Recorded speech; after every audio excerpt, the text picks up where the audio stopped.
Dikasih emas aja sebongkah dia nggak mau, apalagi nyolong. Gitu kan, apalagi maling, apalagi korupsi kan, gitu loh, apalagi ngerampok, nggak bakal orang dia. Jadi gitu Bapak Ibu Saudara. Yang kedua, tadi datang gelap lahir datang gelap pulangnya terang. Yang kedua terbalik, datangnya terang perginya gelap. Nah, maksud datang terang ini lahir ke dunia, waduh luar biasa mewah, tempat apa semua dirawat di kandungan, mau lahir aja ditempatin apa, dikasih baby apa, ruang bayi yang begitu hebat ya kan, yang begitu mewah. Lahir rumah sakit yang nomor 1 di sini di mana gitu ya kan, dia lahir di rumah sakit yang hebat, dirawat dengan baik ya kan, dirawat dengan baik. Tetapi ini ada tetapinya, lahir orang kaya tetapi perilaku tingkah lakunya tidak terpuji. Kenapa? Tidak mengenal dhamma, tidak menjalankan sila, apalagi menjalankan sila. Dhamma aja nggak kenal, gimana tahu sila Pancasila Buddhis, betul ya Bu ya? Nah, itu semua dia langgar, dari sila ke-1 sampai sila ke-5 dilanggar semua. Banyak kan kita lihat fenomena seperti itu kan, buktinya juga banyak. Orang-orang kaya lihat, wah pejabat-pejabat semua. Nah, dikisahkan di zaman Sang Buddha itu siapa Bu kira-kira? Pangeran Ajata I. Kenal nggak? Ingat nggak? Kenal sih nggak ya? Tahu nggak? Pangeran Ajata I itu siapa Bu? Pangeran Ajata I itu siapa? Ada yang tahu nggak? Pangeran Ajata I itu anaknya Raja Bimbisara. Anak raja ya kan? Gimana Ibu ya? Anak raja putra tunggal. Tetapi yang saya tadi bilang, dia tidak mengenal dhamma, padahal dia lahir di zaman Sang Buddha. Tapi tidak mengenal dhamma. Kenapa? Perilakunya buruk karena pergaulan. Nah ini Bu, hati-hati. Pergaulannya sama yang tidak baik. Ada peribahasa pepatah Cina. Kalau kita bergaul sama tukang minyak wangi, kita akan apa Bu? Pasti akan wangi ya. Contohnya Pak Daniel buka minyak wangi gitu. Ya, saya datang, dikasih nyicipi pasti. Mau tolong ini mau bagus nih cendana gitu kan. Paling tidak saya ke situ, masuk situ juga udah hawanya udah wangi. Betul ya Bu ya? Paling tidak dikasih cicipin. Udah gitu dibekelin lah ya. Ya kan? Ini mau dikit ya, tes gitu. Nanti kesananya beli ya, gratis. Betul Bu. Nah sekarang kalau kita bergaul sama tukang ikan asin, maaf ya bukan ikan asin jelek ini maksudnya ya. Pak Daniel jadi tukang ikan asin, glosiran betul. Saya datang ke sana, bawa apa pulang Bu? Bawa ikan asin wangi apa Bu?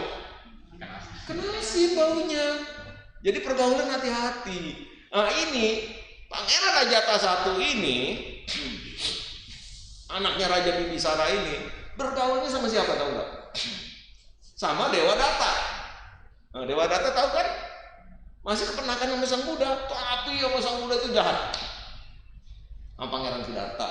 Dari kecil itu, dari kecil ribut terus. Memang ada kisahnya sebetulnya. Kenapa Dewa Data ini kok nggak suka sama ini apa? Sama Pangeran Siddhartha? Udah jadi Buddha juga masih nggak suka. Karena ada sebetulnya ada kisah zaman dahulu lahiran masa lampaunya, tapi saya nggak ceritakan itu. Dia bergaul sama orang yang nggak benar. Dia bergaul sama sama Dewa Data, dia ojok-ojok nih ceritanya. Lu kan pangeran, dia bilang. Udah cepet-cepet dah jadi raja. Jadi caranya gimana? Sikat babe lu, kan gitu kan? Ya kan? Kalau babenya nggak ada kan dia yang jadi. Sebetulnya Dia nggak ngapa-ngapain aja, pastilah babenya nanti mangkat, dia yang jadi, betul ya. Oh, ini nggak sabaran karena pergaulan yang nggak beres. Wah, nafsu keinginan mungkin nambah loh, banyak terus. Akhirnya babenya dia apa nggak? Di penjara. Gila kan ini anak. Anak kurang ajar kan. Bapaknya raja di penjara sama dia. Ada penjaranya di sana. Saya udah kesana nih. Ada di penjara. Mamanya aja nggak boleh lihat. Mamanya aja nggak boleh lihat. Boleh tapi nggak boleh bawa apa-apa. Di suatu hari mamanya minta mohon permaisuri. Raja nggak dikasih makan. Sampai mamanya itu ngelumurin apa? Madu dilumurin di tubuhnya supaya jangan ketahuan bawa makanan. Masuk ke penjara, suruh dijilatin madunya untuk pangeran Raja Bimbisara. Akhirnya Raja Bimbisara meninggal. Nah, sekarang siapa yang ngebunuh? Bapaknya sendiri, siapa yang ngebunuh? Dia meninggal di penjara. Pangeran ada jahat satu kan. Nah, kalau udah di itu dia masuk kemana? Awiji. Ya kan? Datangnya terang. Jadi pangeran. Udah nggak ada makanan, udah yang nggak ada yang nggak enak. Baju nggak ada yang nggak bagus. Happy terus. Pulangnya gelap, terang. Awiji. Sekalipun dia pernah insaf, tapi udah insaf dia pernah membantu. Kayak konsili berapa dia bantu. Dia pernah membantu, pernah udah sadar nih. Cuma terlambat, bapaknya udah meninggal. Tapi tetap berbuat perbuatan baik tetap ada. Dia akhirnya membantu sang Buddha. Dibantu juga terakhir. Itu Bapak Ibu Saudara-saudara sedama. Kita lihat banyak di sini juga ya kan. Di kehidupan nyata ini. Datang mewah kaya itu tapi perilakunya tidak baik. Ya. Itu yang kedua. Yang ketiga, fenomena yang ketiga, datangnya gelap, perginya gelap. Ini jangan sampai terjadi. Pokoknya harus dihapus dari umat Buddha ya. Datangnya gelap, perginya juga gelap. Apa itu datang gelap? Ini maaf Bapak Ibu Saudara-saudara sedama, udah lahir buruk rupa, cacat, miskin, diborong sama dia. Ya kan? Jahat lagi. Wah, gimana udah mau perginya terang? Udah miskin, buruk rupa, cacat, jahat. Nggak seneng ngelihat kayak apa tuh iklannya apa? Iklan jarumnya, iklan rokok. Seneng melihat seneng melihat orang susah melihat orang senang. Nah ini kelakuannya. Nah sekarang kalau dia meninggal udah otomatis datang gelap, perginya gelap. Nah, ini dihindari, umat Buddha nggak berlaku ini harusnya. Yang keempat, nah ini kembalikan, datangnya terang, perginya terang. Nah, datangnya terang, perginya terang. Banyak contoh ya kan. Contoh yang udah berhasil, Pangeran Siddhartha menjadi sama Sang Buddha. Banyak masih kita kisahnya. Pangeran Siddhartha datang, anak raja pangeran, terang, mengenal ajaran benar. Akhirnya meninggal. Ini sebetulnya ada kisah di zaman itu. Meninggalnya lihat jadi sama Sang Buddha, parinibbana. Ya kan? Di zaman Sang Buddha dikisahkan ada saudagar dari Banarasi namanya Nandia. Nandia ini saudagar pedagang. Pas dia lewat Kapilawatu, pas dia lewat, ya kan, dia lihat ada rame-rame ada Sang Buddha. Nah, dia datang, dia mendengar ajaran Buddha. Setelah mendengar ajaran Buddha, langsung sadanya itu begitu hebat gitu. Dapat pencerahan, sadanya begitu kuat, akhirnya dia berdana, dia berdana berupa wihara. Apa wihara namanya? Isipatana. Isipatana di sini di mana, Bu? Tahu nggak? Ada yang tahu nggak Isipatana? Kajangan. Dia bangun di Kajangan. Isipatana, mewah, megah. Nang dia diserahin sama Buddha untuk sangga murid Buddha. Dia berdana. Di suatu hari Bante Moggallana yang sakti mandraguna bisa warawiri tuh. Moggallana itu warawiri. Banyak informasi Sang Buddha dari dia, masalah alam neraka, alam surga. Pas dia datang di alam surga Tawati Usaka, dia lihat, dia sering bicara, bisa ngobrol gitu sama dewa-dewa yang ada di sana, dewa-dewi yang ada di surga sana. Dia tanya sama tangganya, ini istana nih, istana apa? Oh, permata ini siapa punya ya? Nggak ada penghuninya, Bu. Tanya tetangganya, nggak tahu ya. Ya, kalau di sana kan tahu-tahu kita juga menjelma, nongol. Ya. Kalau di surga itu, ini ada istana, siapa punya ini? Oh, Moggallana juga nggak tahu tuh, nggak tahu Moggallana. Pas dia turun ke bumi, dia menghadap Sang Buddha, menginformasikan. Yang mulia, Bante, saya tadi baru dari surga. Di alam surga, ada istana, megah, permata. Kira-kira siapa ya Bante? Kalau Sang Buddha pasti tahu. Oh, Moggallana, waktu kamu ke sana, di sini ada saudagar Nandia. Saudagar Nandia itu mendanakan wihara Isipatana. Di sana, megah. Nah, pertanyaannya, orangnya masih hidup dulu, Pak. Tapi dana wihara, udah ada di sana, udah dikaplingin, ya kan? Untuk Nandia, kalau dia meninggal pasti ke sana. Orang dia udah pesan dulu, inden ya. Iya, inden udah di sana, udah ada langsung. Nah itu kebajikannya, tapi kebajikan yang luar biasa. Ada lagi di zaman Sang Buddha diceritakan yang datangnya terang, perginya terang. Udah otomatis ini. Nandia ini udah saudagar ya kan, udah kaya raya, orangnya baik hati. Punya moralitas dan kenal agama. Ajaran benar. Otomatis nanti kalau meninggal pasti udah perang punya ini, udah nggak usah diceritain ya. Soalnya udah disediain istana gitu.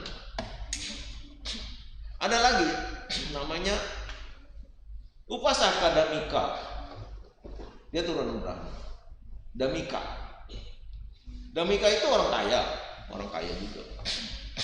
Setiap bulan dia selalu memberi berdana, dan dia sampai buat namanya rumah singgah. Kalau di sana tuh ada rumah singgah. Kalau orang-orang kaya di sana itu kalau belum punya rumah singgah masih belum. Jadi bakal rumah siapa aja, bakal kaum Gipsi, kaum Bante-Bante atau kaum petapa gitu, boleh singgah di situ. Udah disediain lagi kopi susu, teh manis, sama Indomie lagi. Disiapin. Jadi tiap bulan itu dia pasti berdana pada masyarakat. Tiap bulan. Sering manggil Sang Buddha, panggil sangga untuk dana makan. Di suatu hari masa dia sakit, masa karma kehidupannya habis. Dia sakit keras, sakit. Anaknya kalau sakit di sana minta bantu, tolong bacain parita, ya kan? Sama Bante datang. Dibacain parita, sedang baca parita nih, anggota sangga, stop dia bilang. Suruh di stop. Loh bingung dia. Ini maksudnya stop apa gitu? Ternyata Bapak Ibu Saudara-saudara sedama, 4 alam surga yang mau menjemput dia, kereta kencananya itu ada di rumah, di depan rumah. Kalau orang yang tadi hitam, yang datang itu baju hitam bawa ini lagi apa? Yang menjemput biasanya ya, kalau di film ya, di ghost gitu kan, orang jahat kan digusur gitu ya. Kita lihat kan di film ghost, kalau orang jahat nanti langsung digusur sama yang hitam-hitam itu. Oh ini, wah, tapi dia lihat loh, dimitanya ya. Dia nanya anak, kok bisa nyetop ini sedang parita di sini? Itu ada yang mau jemput dari 4 alam dewa. Nah dia bingung dia, alam dewa mana nih yang mau ikut dia, mau ikut kemana?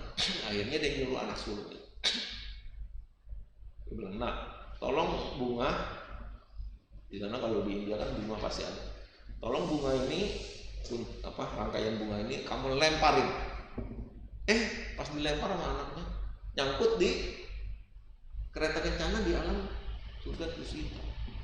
Surga Tusita. Ya udah, setelah itu dia makan. Ini Bapak Ibu Saudara-saudara sedama, itu yang disebut datang terang, perginya terang. Apa yang menyebabkan datang terang perginya terang? Untuk selanjutnya adalah tidak lain adalah perbuatan kebajikan dan menjalankan Pancasila Buddhis. Ini yang menyebabkan, bukan harta. Kalau hartanya banyak nggak dipergunakan dengan baik juga sama. Benar? Bukan pangkat, bukan jabatan, ya kan? Hanya kebajikan. Makanya coba dah kita lihat. Saya ulangi lagi. Kalau minta kita aradana Pancasila kepada yang mulia Bhikkhu Sangga, ini jelas. Setelah selesai, Bante bilang apa? Setelah selesai kita meminta, oh kasa ambat, yang mulia Bhikkhu Sangga bilang, imani, kan gitu kan ya? Imani Pancasila padani silena sugati nyanti. Ini selalu saya setiap saya ceramah pasti saya babarkan. Siapa, ya kan, yang menjalankan sila Pancasila Buddhis, sila dengan sempurna, kalau dia meninggal, dia pasti masuk alam sugati, alam surga. Ini jaminan. Ini jaminan Bapak Ibu Saudara. Jadi siapa loh, Bu? Jadi bukannya di situ nggak ada, di kitab itu nggak ada tulis setiap umat Buddha, nggak ada kan? Ada nggak penceramah? Bapak Ibu Saudara-saudara sedama, Bapak nggak usah takut, umat Buddha dijamin masuk surga, ada nggak? Nggak ada. Karena agama bukan jaminan Bapak Ibu. Yang dijamin itu orang yang menjalankan sila kemoralan. Ini universal, siapa aja. Maksudnya di sini, lu mau agama apa, kalau dia menjalankan sila, mau agama apa, mau keturunan apa, mau kulitnya seperti apa, mau bangsa apa, dialah yang patut dijamin masuk alam surga. Nah, keduanya silena boga sampada. Silena boga sampada. Kalau dia masih kekuatan karena kehidupan masa lampaunya begitu kuat menjadi manusia, dia akan cari lahir di tempat ibu yang bermoral, juga menjalankan sila. Orang kaya dan orang yang dihormati. Dan setelah itu dia, kalau dia lahir jadi laki-laki, dia akan ganteng. Dia kalau lahir jadi wanita, dia akan cantik. Otomatis kaya, bermoral, mengenal ajaran benar. Kalau udah bermoral, dihormati, mengenal ajaran benar dan menjalankan sila, ya kan? Mengenal ajaran benar, ajaran Dhamma Sang Buddha. Kalau udah dijalanin itu, otomatis silena nibuting yanti. Orang segitu kan udah tiket nibbana udah di kantong.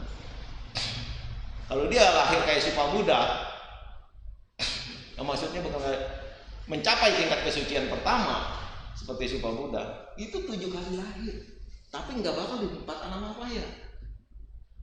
Jadi manusia ya happy lagi, apalagi dalam dewa. Tinggal 7 kali lagi lahir. Ya kan? Nah itu Bapak Ibu. Jadi itulah datang terang, perginya terang. Tinggal kalau kita udah mengerti fenomena ini, kehidupan ini, tinggal pilih. Mau yang mana, Bu? Mau yang mana? Yang ke-1, kedua, ketiga, keempat. Bijak.